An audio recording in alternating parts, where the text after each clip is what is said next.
Muy bien, ya tenemos la escritura de Apocalipsis capítulo 13. Amén. Muy bien, dice así la palabra del Señor. Me paré sobre la arena del mar y vi subir del mar una bestia que tenía, ¿cuántas? 7 cabezas y 10 cuernos, y en sus cuernos 10 diademas, y sobre sus cabezas un nombre blasfemo. Muy bien. Y la bestia que vi era semejante a un leopardo, y sus pies como de oso, y su boca como boca de león. Y el dragón le dio su poder, y su trono, y grande autoridad. Vi una de sus cabezas como herida de muerte, pero su herida mortal fue sanada. Y se maravilló toda la tierra en pos de la bestia. Y adoraron al dragón que había dado autoridad a la bestia, y adoraron a la bestia diciendo: ¿quién como la bestia? ¿Y quién podrá luchar contra ella? También se le dio boca que hablase grandes cosas y blasfemias, y se le dio autoridad para actuar 42 meses. Y abrió su boca en blasfemias contra Dios, para blasfemar de su nombre, de su tabernáculo y de los que moran en el cielo. Hasta ahí nomás. Señor, muchas gracias nuevamente en este momento que nos va a hablar a través de su palabra. Bendice cada hermano, de los que están acá y de los que no vinieron, como también los que puedan oír, Señor, este mensaje a través del video, a través de este audio. Que usted los pueda, Señor, ayudar, amonestar, corregir, para que puedan seguir caminando, Señor, en su voluntad perfecta y agradable. Te pedimos, Señor, que nos ayudes nuevamente a entender tu palabra y a ponerla en práctica. Te damos muchísimas gracias y se lo pedimos todo en el nombre de Jesús. Amén y amén. Tome su asiento. No voy a explicar mucho del tema de las bestias que están aquí apareciendo en Apocalipsis. Para eso ya estamos estudiando el libro de Apocalipsis. ¿Se recuerdan, hermanos? Ya pasamos el capítulo 13 y habla que la bestia que se levanta aquí, que leímos que la primera bestia que se levantó fue un dragón. ¿Se recuerdan? Capítulo 12 nos habla del dragón que simboliza a Satanás. Recordémonos nuevamente, Apocalipsis es un libro simbólico. ¿Qué representa la mujer en el capítulo 12? La iglesia. ¿Y qué representa el dragón? Satanás, el diablo. Sí, bueno, es un libro simbólico. Nuevamente, ya aquí en el capítulo 13 dice que se levantó una bestia. Juan el apóstol, el discípulo amado, dice que él está mirando cuando nuevamente se levanta otra bestia. Y aquí da las características de esta bestia, que tiene mucha influencia, tiene mucho poder. ¿Y quién le dio este poder? Se lo dio el dragón. El dragón le dio todo su poder y toda su autoridad. Y esta bestia dice que se levantó, hermanos, para blasfemar contra Dios, contra el tabernáculo, lo que es el culto, y contra los creyentes. En pocas palabras, esta bestia va a blasfemar contra lo que es doctrina de Dios. Todo lo que es contra Dios, esta bestia lo va a imponer a la humanidad. Va a hacer que la humanidad se aparte de las leyes de Dios, de los mandamientos de Dios, de la forma adecuada de cómo creer en Dios, de cómo servir a Dios, cómo hacer culto a Dios, por una forma totalmente errónea y blasfemia contra Dios. Muy bien, ¿y qué es lo que vamos a mirar hoy en este día? Que Satanás es lo que ha hecho en el mundo. Es lo que Satanás, esta bestia que se viste como otra bestia, pero es igual, Satanás es el que ha impulsado a la humanidad a dejar de creer en Dios y de practicar lo que es la verdadera doctrina en Dios. Así es que vamos a entrar un poquito en este tema. Dice que esta bestia tenía 7 cabezas. Nomás para introducirme un poquito ahí. Las 7 cabezas significan las multiformas, o sea, no solamente una, sino que ya habla de 7 cabezas. Son 7 pensamientos, 7 ideas, 7 mentes, 7 cerebros. Y en este caso simbólicamente simboliza las multiformas que Satanás tiene para atacar a la iglesia. El libro de Apocalipsis eso nos enseña el recorrido de la iglesia desde la primera venida de Cristo hasta la segunda venida. ¿Dónde va a estar la iglesia? ¿Qué va a pasar la iglesia en el desierto? por etapas está bien, por etapas está tibia, por etapas está fría.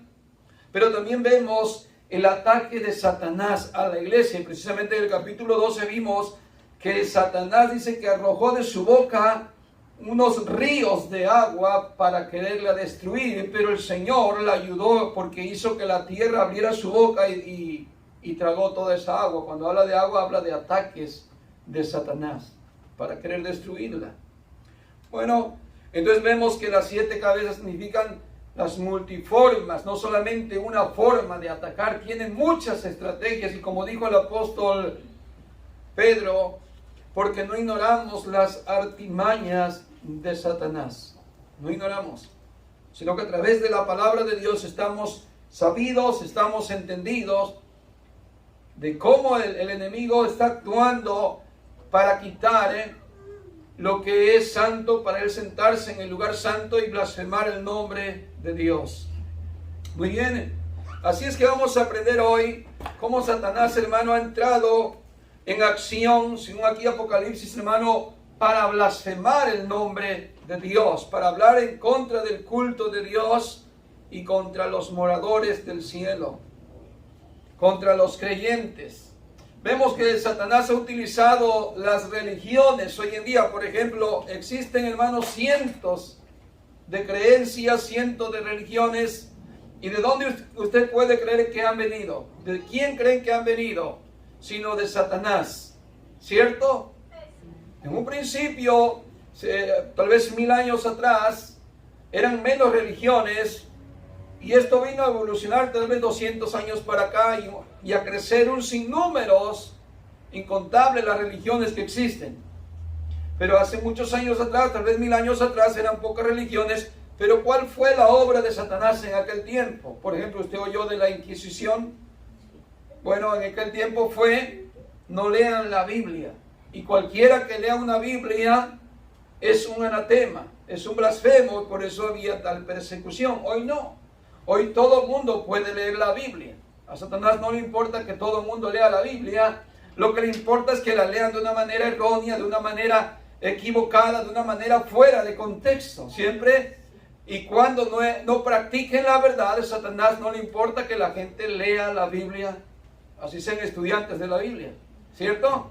Por eso vemos falsas doctrinas que de prosperidad, que de hacer prodigios y que cuántas cosas. Hoy en día se viven un montón de falsas doctrinas porque ese es el propósito de Satanás. Ahora está engañando con que está bien, tengan su Biblia. Ya se acabó la persecución aquella por querer leer tu Biblia, te iban a colgar, te iban a matar. Hoy no, todo el mundo puede andar con su Biblia, pero él lo que quiere es que no entendamos el verdadero contexto bíblico. ¿Se entiende?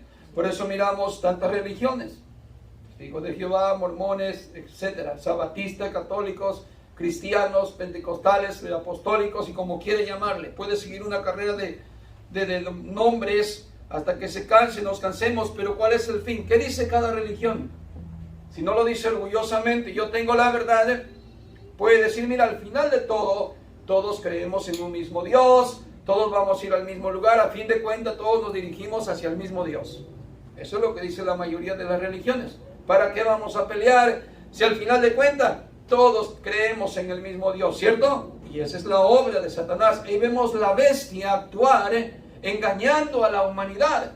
Que cada quien puede estar contento en su religión y hasta decimos, bueno, yo respeto su religión y si usted está ahí contento, pues qué bueno, que Dios lo bendiga. ¿Cierto? Llegamos a ese acuerdo. Cuando eso es falso, eso es antibíblico.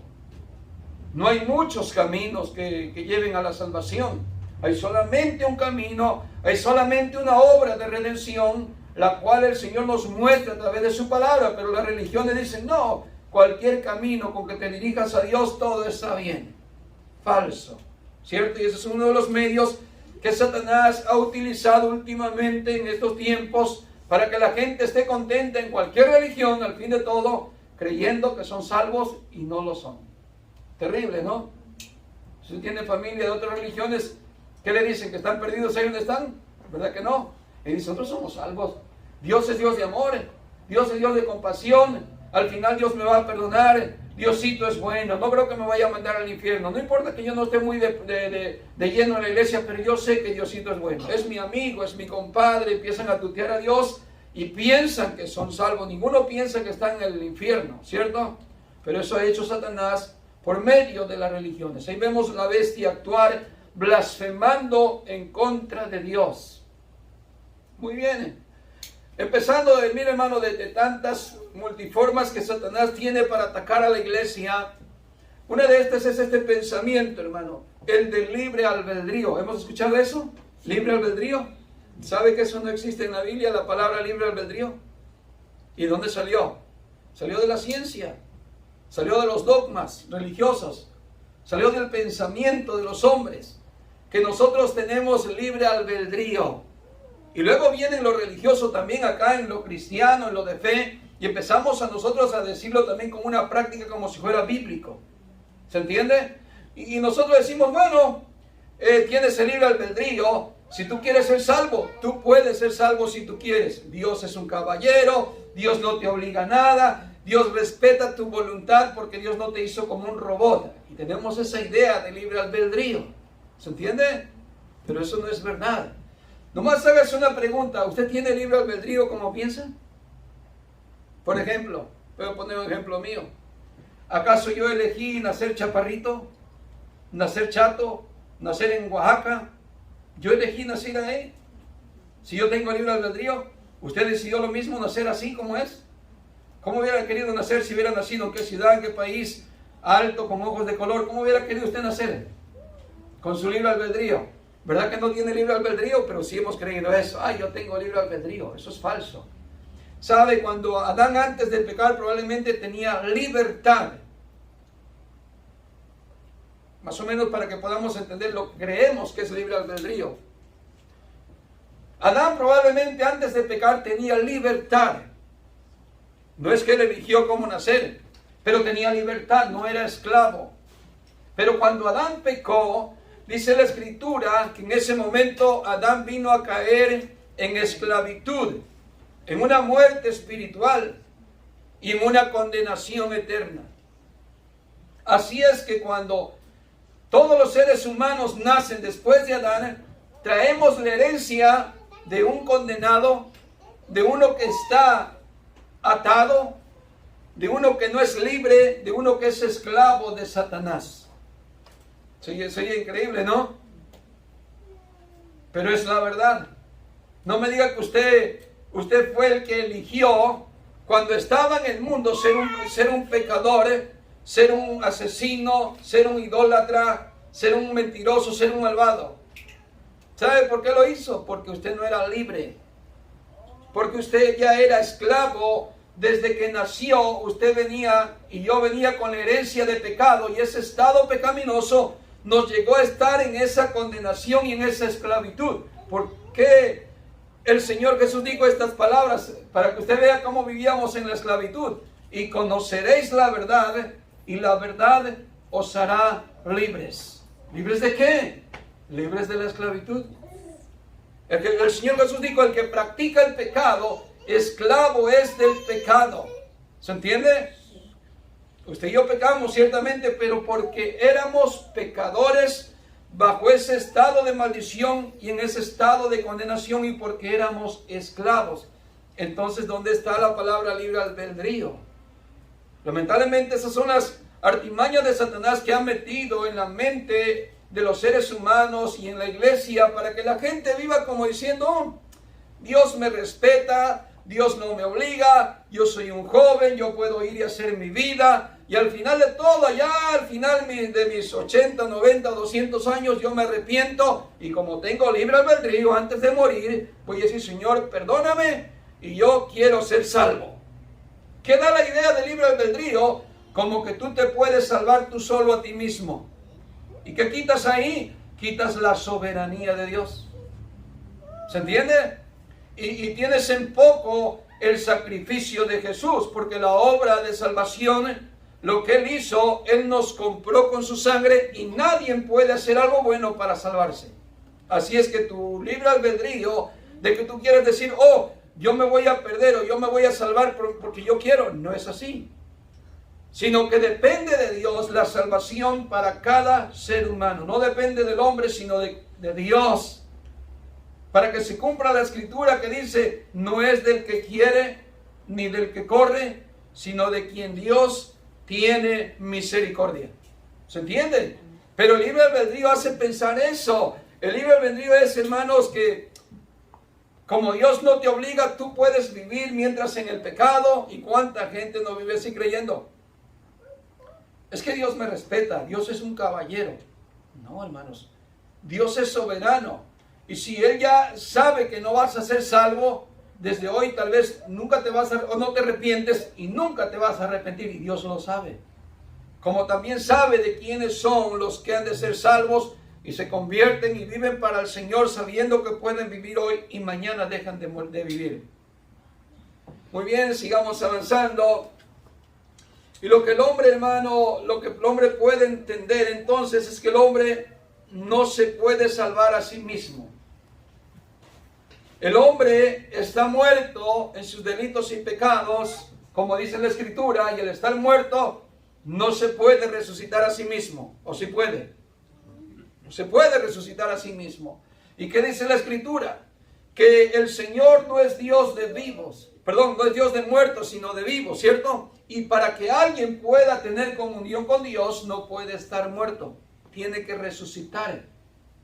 Tiene que vivir de nuevo. Tiene que recibir el Espíritu de Dios para que pueda tener una relación con Dios. ¿Por qué? Porque el hombre, estando en sus delitos y pecados, muerto espiritualmente, no puede acercarse a Dios. Hay una barrera, hay una distancia, hay algo que le impide. ¿Por qué? Porque Dios no es Dios de vivos. Y lo que hemos malinterpretado esa idea de que Diosito te ama, de que Dios es amor, no importa que seas un pecador, un vil pecador, pero Diosito te ama. Esa es una mala interpretación de la Escritura. Hay predicadores luego que han predicado que Dios o el Espíritu Santo anda detrás de ti, anda todo el día corriendo detrás de ti. Tú te levantas y haces tus labores, te levantas y Él está esperando a ver en qué momento tú te inclinas, te rodillas para orarle y darle gracias y decirle que le agradeces por todo. Que tomas un momento. Hay predicadores que están hablando cosas que no son de Dios. Y dice, ya te ve tu rutina, te levantaste, te alistaste, te fuiste al trabajo, hiciste esto, hiciste el otro, y el Espíritu Santo detrás de ti, dice. Hasta disculpe la palabra que voy a decir, se anda como una mascota detrás de ti, dice, como un perrito. Fíjese qué comparación de Dios, el Espíritu Santo, como este hombre lo enseña, y anda todo el día, regresas de tu trabajo, entras a tu cuarto, y Él está esperando y saber en qué momento tú le das un tiempito a Él. ¿No te das cuenta? Dice que entristeces al Espíritu Santo. ¿Cuánto te ama Él? Dice que anda detrás de ti. ¿Usted puede creer eso de un Dios tan grande, soberano, que puede andar detrás de un miserable pecador? Cuando la Biblia dice todo lo contrario, hermanos, que el Señor, hermano, está irado todos los días contra el pecador. Todos los días Dios está irado, está enojado contra el que no deja de pecar. Pero no, la falsa religión dice, no, Diosito es amor. Si tú eres homosexual no tienes ni que cambiar, porque Dios te ama tal cual eres. Él conoce tu corazón. Si eres lesbiana, no te preocupes. Cristo te ama. Lo que Él quiere es que tú lo tengas y lo recibas en tu corazón. Y ahí la falsa, ¿qué? Oración de fe. A ver, repite conmigo. Señor Jesús, te recibo aquí en mi corazón. Te recibo aquí en mi corazón como mi único Salvador. Esa falsa oración que está haciendo, que miran a Jesús como un miserable acá, que por favor ábrele la puerta, hermano, a tu corazón, que Cristo entre en tu vida y te prometo que te va a salvar, te va a ayudar, va a componer tu matrimonio, tu economía. Y el otro que está interesado, sí, que venga. A ver, Señor Jesús, te doy la puerta, ahora sí, éntrale.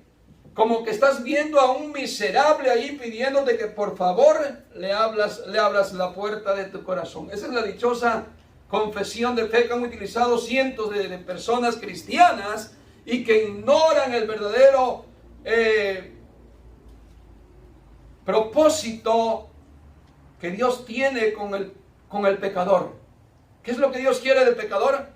Que se arrepienta, que cambie de estilo de vida.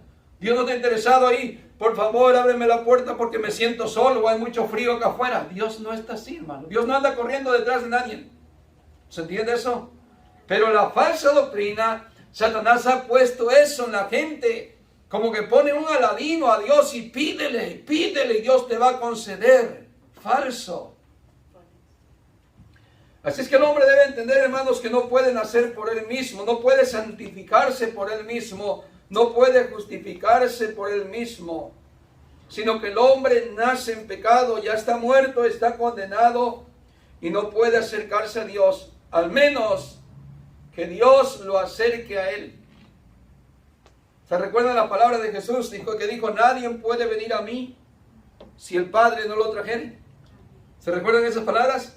Nadie puede venir a mí si el Padre no lo trajere. Hay gente que se acerca a Jesús, pero no vienen de parte de Dios. Vienen como los fariseos queriendo tentarle, vienen como los que le buscaban porque querían más tortas, más pescaditos, querían milagros, querían señales. Hay mucha gente que viene así, pero no vienen a Jesús, sino vienen de parte de Dios para salvación. Quiere decir que pueden estar alrededor de Jesús, pero no están en comunión con Él. Hoy en día las iglesias también mencionan a Jesús, pero si no han venido de parte de Dios, que quiere decir que han nacido de nuevo, que han recibido el Espíritu de Dios, entonces pueden venir a Él. Mientras no pueden venir a Dios, o no pueden venir. Muy bien, así es que debemos aprender, hermanos, que hay cosas que no son bíblicas y que nos las han enseñado por costumbre y tradiciones que han salido de las palabras de la boca de esta bestia que habla blasfemas. Por ejemplo, nosotros como cristianos, fíjese lo que tenemos. ¿Cuántas veces hemos predicado esto? Los niños no tienen pecado. No, niños de 4 años, por ahí 5 años. Y tenemos la idea, ¿cuándo cometerá su primer pecado? ¿Hasta cuándo? Y sacamos cuenta. No, yo pienso como a los 7 o 8. Depende de qué forma se crió, se educó. Ya vamos a tiempos antiguos. No, antes los niños eran más inocentes. Llegaban hasta por ahí como a los 10, 12 años siendo inocentes. Hoy no, porque hay mucha tecnología. En las escuelas les enseñan a pecar. Y ponemos un número más pequeño, ¿no? Pero decimos, un niño de 3 años, de 4 años, ¿qué pecado va a tener? No tiene pecado. Eso decimos los cristianos nosotros. ¿Y sabe que eso es antibíblico? La Biblia dice que desde que nacimos, en el vientre de nuestra madre ya estamos en pecado. ¿Por qué? Porque ya nacimos muertos sin el Espíritu de Dios, condenados, destituidos de la gloria de Dios. Y eso es lo que hemos practicado. ¿Se imagina?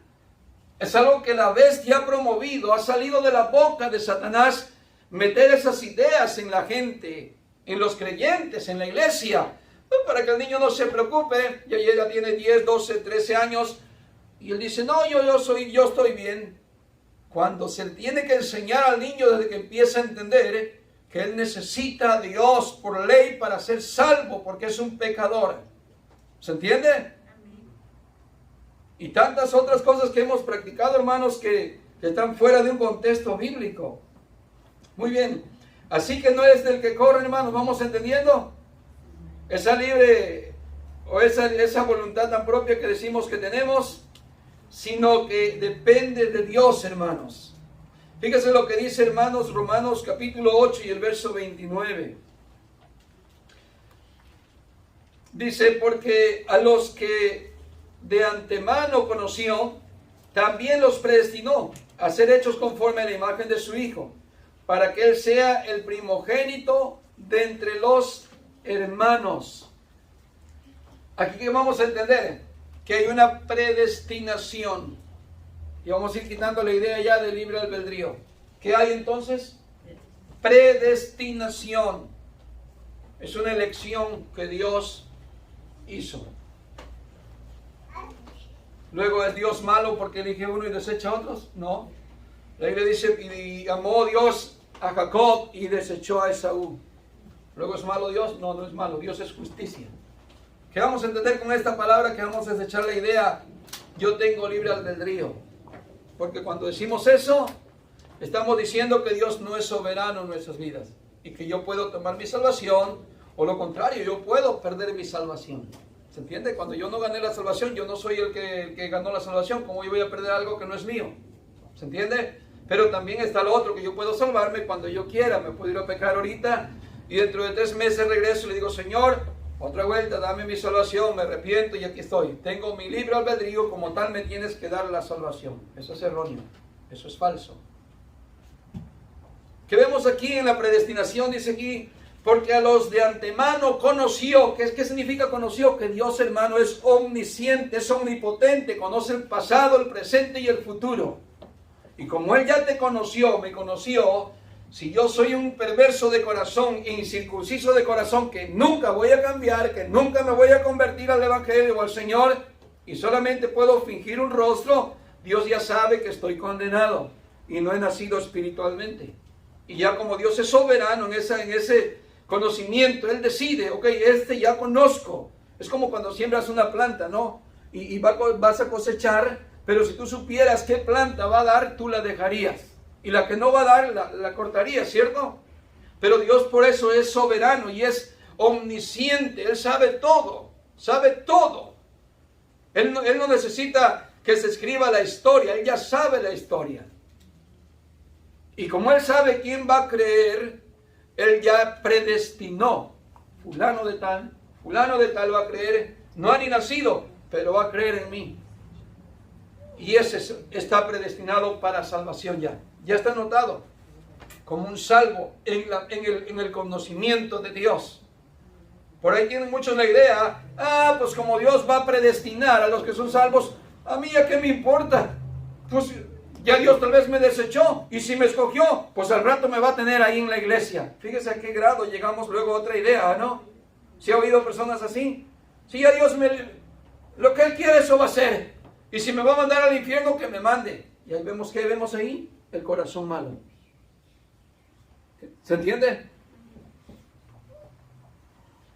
La falta de educación, la falta de reverencia a Dios, la falta de conocimiento bíblico nos hace vagar por cosas que, en vez de mostrar un buen corazón hacia Dios, mostramos un corazón perverso.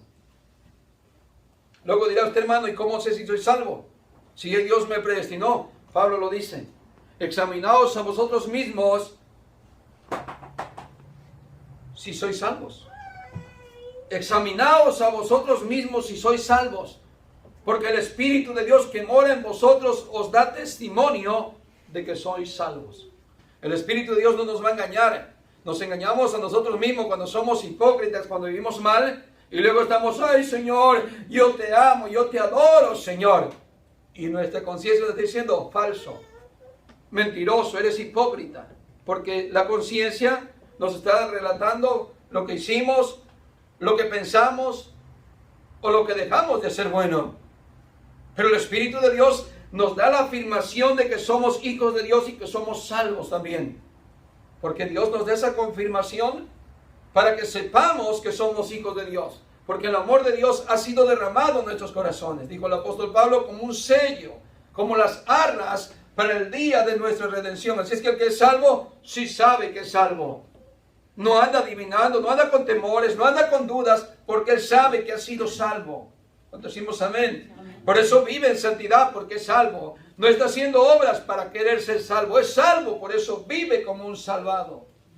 Mientras que uno que no es salvado vive como con doble vida. ¿Se está entendiendo? Así es que sigamos viendo la predestinación. Dice, porque a los que de antemano conoció, también los predestinó a ser hechos semejantes a la imagen de su Hijo, para que Él sea el primogénito entre muchos hermanos.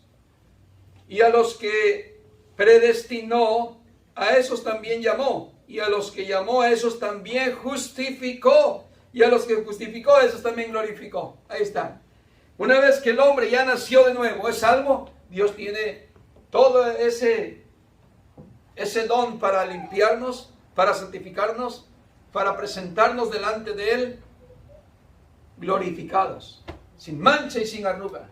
Eso no lo puedo hacer yo por mí.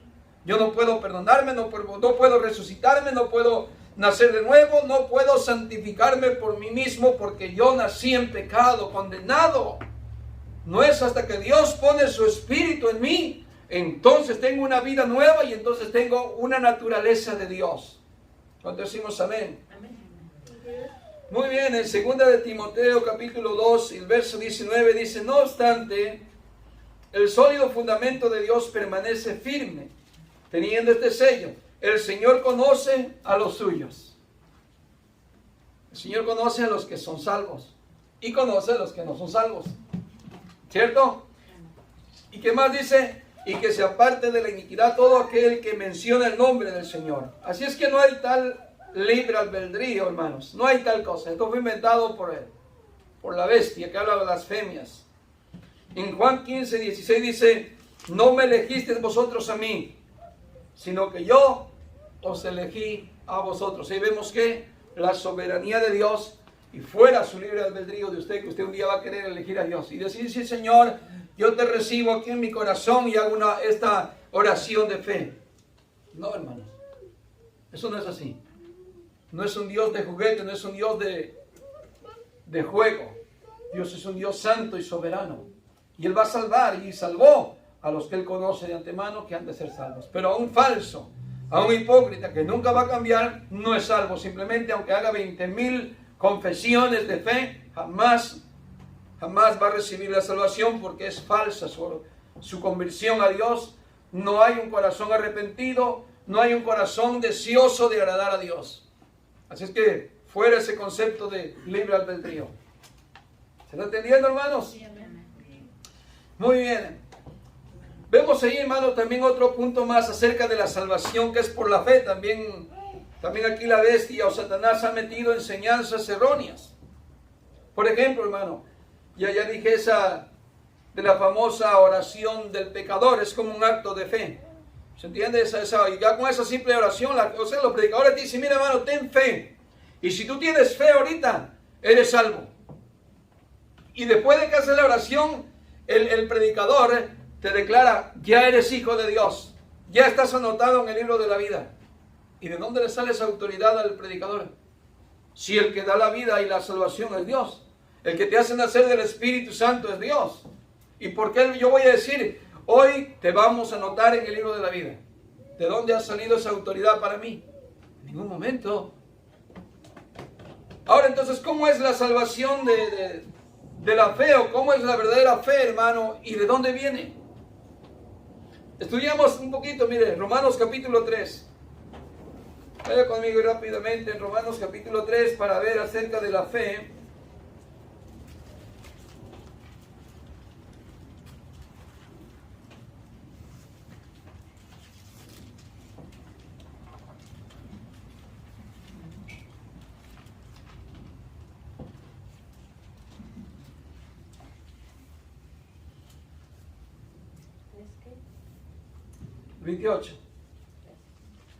Dice, concluimos pues que el hombre es justificado por fe sin las obras de la ley.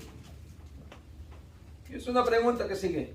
¿Es Dios solamente Dios de los judíos? ¿Cuál es la respuesta?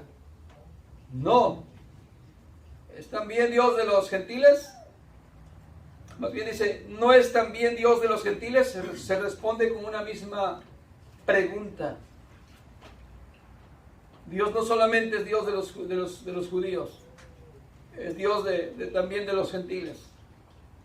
¿Qué más sigue diciendo?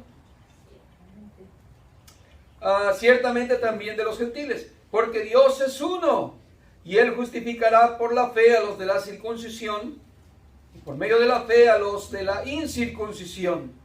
Luego por la fe invalidamos la ley en ninguna manera, sino que confirmamos la ley. Bueno, cerramos todo esto en esta explicación.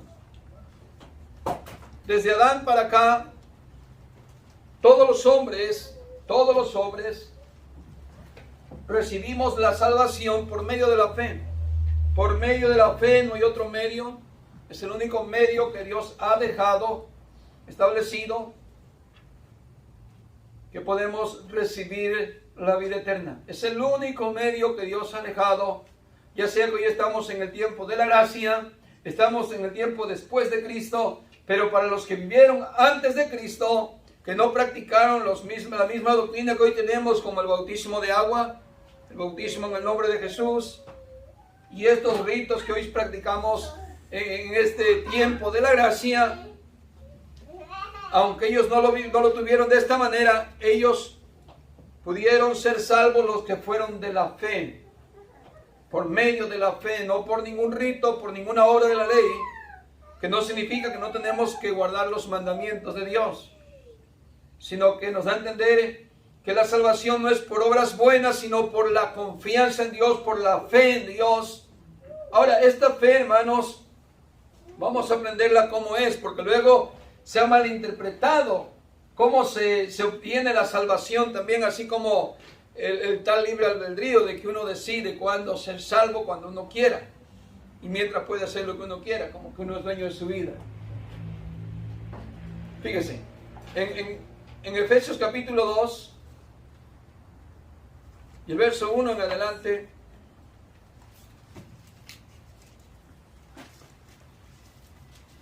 dice así: y Él os dio vida a vosotros cuando estabais muertos en vuestros delitos y pecados. ¿Cómo estábamos antes de Cristo? Bueno. Aquí dice la Biblia, estábamos. ¿Y cómo resucitamos, hermano? ¿Por nosotros mismos? No. Jesús dijo: el que oye mi palabra y crea al que me envió tiene vida eterna, y yo le resucitaré. ¿Cierto? Y no irá más a condenación, pues ha pasado de muerte a vida. Cuando uno escucha la palabra de Dios y la recibe, uno es resucitado.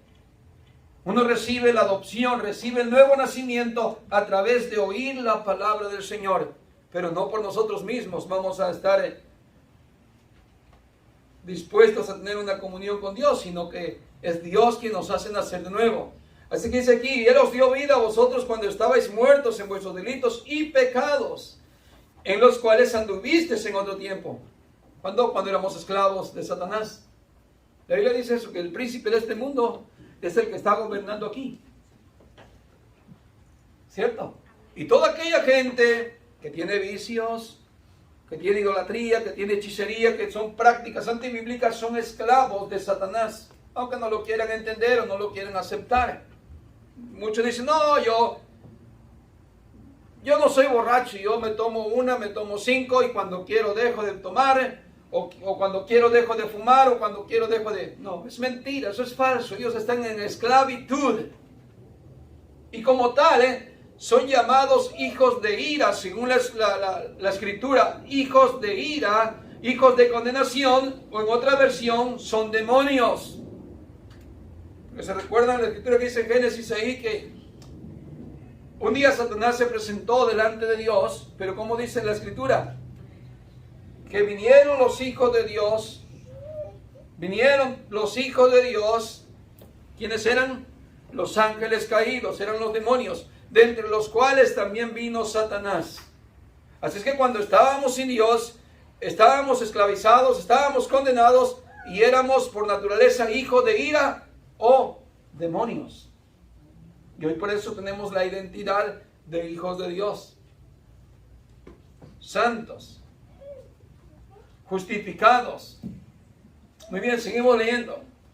El verso 2: en los cuales anduvisteis en otro tiempo, siguiendo la corriente de este mundo, conforme al príncipe de la potestad del aire, el espíritu que ahora opera en los hijos de desobediencia, entre los cuales también todos nosotros vivimos en otro tiempo, en los deseos de nuestra carne, haciendo la voluntad de la carne y de los pensamientos, y éramos por naturaleza hijos de ira, lo mismo que los demás.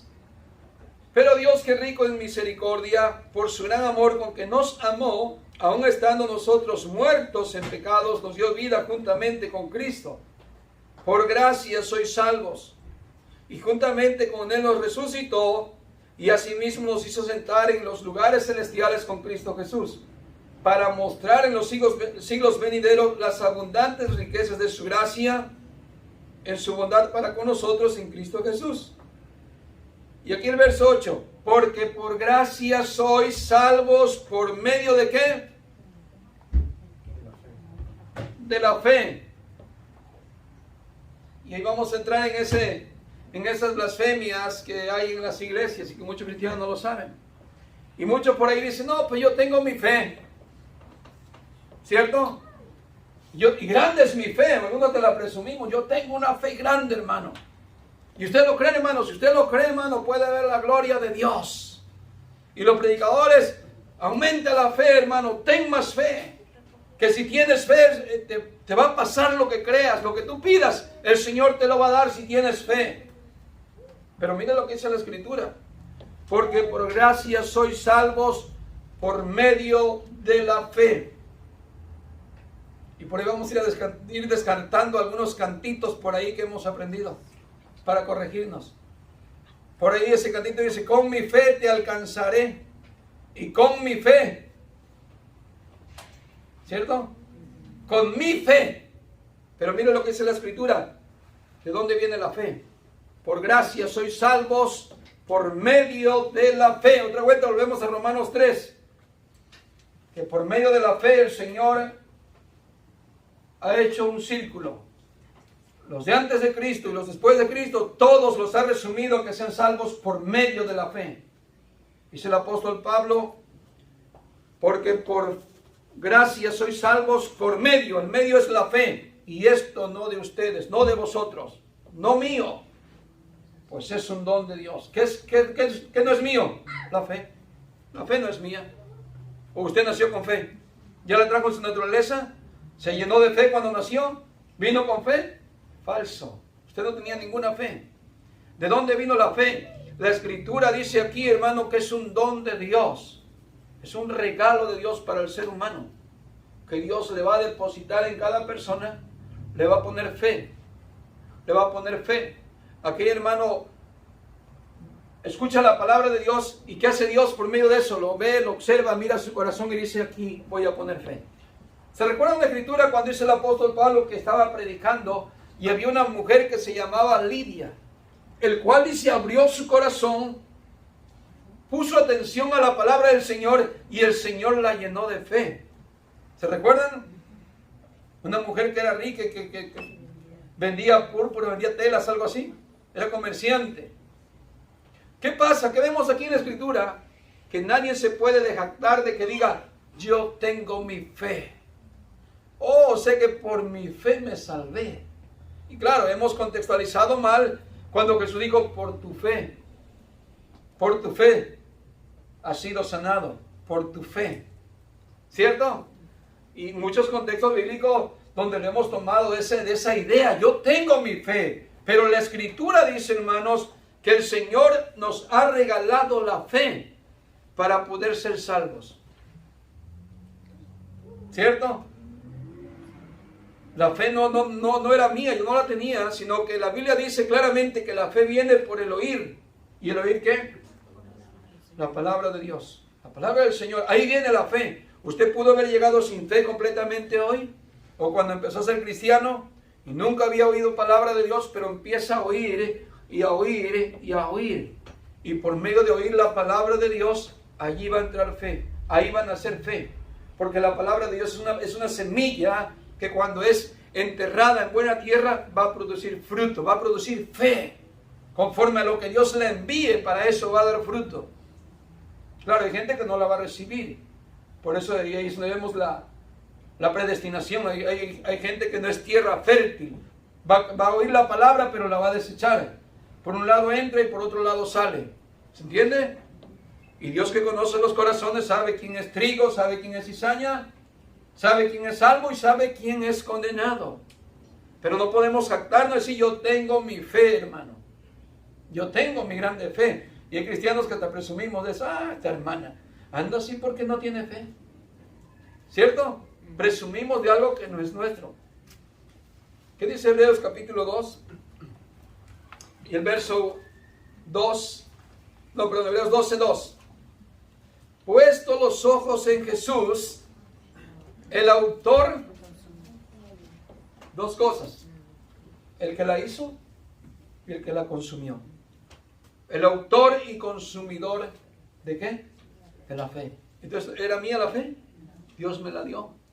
Eso fue un regalo. Para yo poder recibir la salvación, Él me regaló la fe primero. Porque sin fe es imposible agradar a Dios, como dice la Escritura en Hebreos capítulo 11, ¿no? Porque sin fe es imposible que puedas recibir la salvación, pero tampoco la puedes recibir por ti mismito, que diga, yo voy a tener fe, yo me voy a salvar. Entonces Jesús de balde vino a la cruz. Si Él no te da la fe, tú no eres salvo. Entonces, ¿qué tengo que hacer, hermano? Tienes que clamar y pedir misericordia, tener arrepentimiento y depende de Él. ¿Se entiende? No depende de nosotros, decir yo puedo ser salvo con mi libre albedrío, o yo elijo tener fe y de ahí me sano, me salvo, yo voy a hacer que mi negocio me vaya bien por mi fe. No, no depende de nosotros, ni la vida, ni la salud, ni lo que tenemos, ni lo que somos, todo depende de Dios. Así es que dice la Escritura aquí claramente que de dónde es la fe y de quién es la fe, y nos dice puesto los ojos en Jesús, el autor y consumador de la fe. También Gálatas 3:26 dice, pues todos sois hijos de Dios mediante la fe en Cristo Jesús. Si nosotros tenemos la fe de Él que nos ha dado, entonces sí somos llamados hijos de Dios. Vaya conmigo a Colosenses capítulo 1 y el verso 16 en adelante.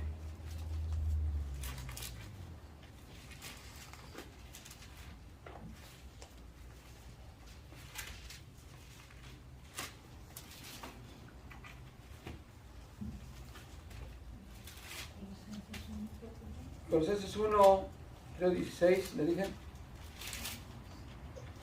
Muy bien, dice así. Porque en Él fueron creadas todas las cosas. Está hablando de Jesús. Desde el verso 15. Él es la imagen del Dios invisible, el primogénito de toda creación. Porque en Él fueron creadas todas las cosas. ¿Cuáles cosas?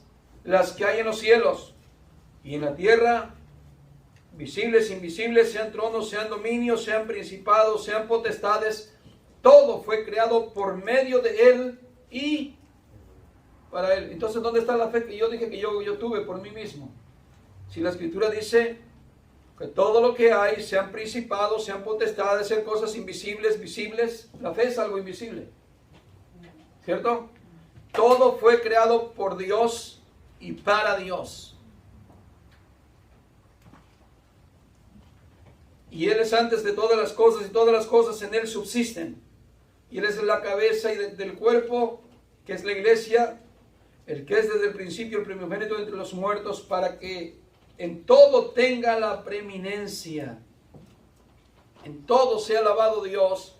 Cuando entendamos que si somos salvos no es porque nosotros quisimos. No es porque yo elegí un día a Diosito y le dije, Señor, yo quiero que tú estés conmigo. No. No es porque diga yo y me jacte, es que yo tengo fe, hermano, yo tengo fe. No. Mismo apóstol, ¿cuál es el apóstol? Santiago, el que habla de aquellos que presumen de su fe, aquellos que echan demonios y vuelan al tercer cielo, y le dice, a ver, muéstrame tu fe, y yo te mostraré mis obras. ¿Se entiende? Porque hay gente que presume de tener fe, y la fe no es de él. Si es salvo, la fe es de aquel quien se la dio, y que le dio la salvación, y que es el Señor Jesús. Muy bien, en 2 de Corintios 10:17 dice así, pero el que se gloría, gloríese en el Señor, porque no es aprobado el que se alaba a sí mismo, sino aquel a quien el Señor alaba. En otras palabras, hermanos, no tenemos nada, absolutamente nada de qué gloriarnos. La Biblia dice, hermanos, que nosotros, así como venimos a este mundo desnudos volveremos allá. Nada trajimos a este mundo y sin duda nada nos hemos de llevar, dijo el apóstol Pablo. ¿Y en qué pues hemos de gloriarnos? ¿En una religión? ¿En que yo soy creyente? ¿En que yo soy salvo? ¿Debo presumirlo? ¿Debo jactarme en algo? Absolutamente en nada, porque si yo me jacto en algo, no le doy la gloria a Dios. Si yo digo, hermanos, yo tengo mi libre albedrío y yo no quiero ahorita entregarme, yo cuando quiera, hermanos, ni me haga el llamado ahorita. ¿Se entiende? No me llame, hermano, a pasar allá que yo confiese mis pecados y que diga usted que yo voy a ser salvo, porque yo tengo mi libre albedrío, hermanito, respete mi libre albedrío. Falso. Usted debe saber de hoy en adelante que si es salvo es porque Dios quiso. Y si Dios no quiso, no es salvo. Porque no es del que quiere ni del que corre. Yo puedo correr todos los días a la religión y vestirme bien y hablar bien. ¿Y qué si Dios dijo no? Simplemente no y no. Porque ahí se cumple la soberanía de Dios. ¿Luego Dios es malo? No. Dios no es injusto. Porque Dios conoce todas las cosas y todo lo que Él ha hecho es perfecto. Nadie puede decirle, incluso el Señor dijo ahí en la Escritura, ¿acaso le puede decir la olla o el vaso al alfarero, ¿qué haces pues conmigo? ¿Qué haces conmigo? No. Porque en las manos del alfarero está toda la autoridad. Si Él quiere puede destruirla una masa ya formada en un vaso y volverla a hacer, ¿cierto? O simplemente volverla a hacer masa, simplemente, y no es nada. ¿Qué quiero, hermano, transmitir con esto? Que Satanás, hermano, ha metido mucho a la iglesia estas falsas enseñanzas. Y muchos cristianos viven sin saberlo. Multitud de cristianos presumen que tienen fe y que tienen libre albedrío. Y eso es falso. Y no se dan cuenta que hay que honrar a Dios dándole a Él, hermano, el atributo de que si Él te salvó es todo por gracia de Dios. Es todo porque Él quiso. En su soberanía Él tuvo tanta misericordia que te escogió de millares y de millares. El Señor te escogió para que en todo Él lleve la preeminencia, lleve la gloria, lleve la exaltación. Y no digas tampoco, no solamente por mi fe, sino también digas, no es mi libre albedrío. Usted nunca escogió a Dios. Usted no lo escogió. Jesús dice, no os escogieron vosotros a mí, o no me escogieron ustedes a mí, sino que yo los escogí a ustedes. Luego nosotros escogemos a Dios, ciertamente, porque dice la Escritura, nosotros hemos escogido a Dios, pero Él nos escogió primero. ¿Se entiende eso? Como hijos de Dios decidimos, hermanos, amar a Dios, servir a Dios. Sí, hemos decidido ahora, pero antes no. Cuando estábamos muertos no decidíamos eso.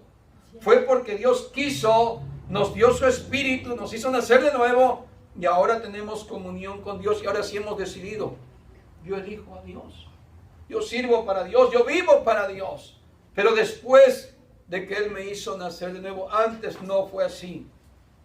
Y si no hubiera sido por Dios, estaríamos perdidos en el mundo, en el pecado y en la condenación.